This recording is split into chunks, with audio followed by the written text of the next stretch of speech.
Saudara Dewan Perwakilan Rakyat Aceh (DPRA) menerima audiensi Duta Besar Belgia untuk Indonesia. Audiensi berlangsung kemarin siang di ruang kerja Ketua DPRA Dahlan Jamaluddin secara tertutup. Berikut informasi selengkapnya.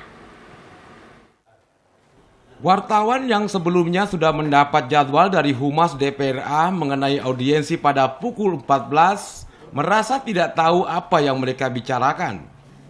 Padahal yang dibicarakan hanya terkait perkembangan 15 tahun perdamaian Aceh pasca MOU Helsinki.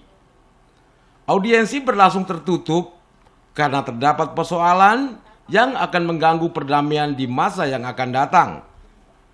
Audiensinya tertutup dan nanti setelah selesai akan ada konferensi pers, ungkap staf di ruang sekretaris Ketua DPRA Dahlan Jamaluddin. Kepada awak media usai pertemuan, Duta Besar Belgia untuk Indonesia, Stephanie De Locker mengatakan maksud kedatangannya untuk melihat pembangunan ekonomi dan situasi Aceh terkini. Dia ingin perdamaian di Aceh yang telah terjalin antara pemerintah RI dengan GAM 15 Agustus 2005 lalu di Helsinki tetap rukun dan toleransi untuk selamanya. Ini pertama kali saya datang. Aceh sangat indah sekali. Tujuan saya kemari karena saya dari negara yang sama-sama menganut demokrasi.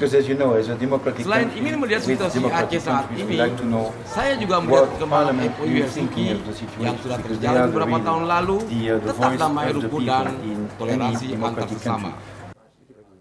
Menyinggung perkembangan perdamaian Aceh, Stephanie De Locker mengaku sudah banyak kemajuan dan diharapkan terus berhubungan baik dengan bersama pemerintah pusat. Tim Liputan TVRI melaporkan dari Banda Aceh.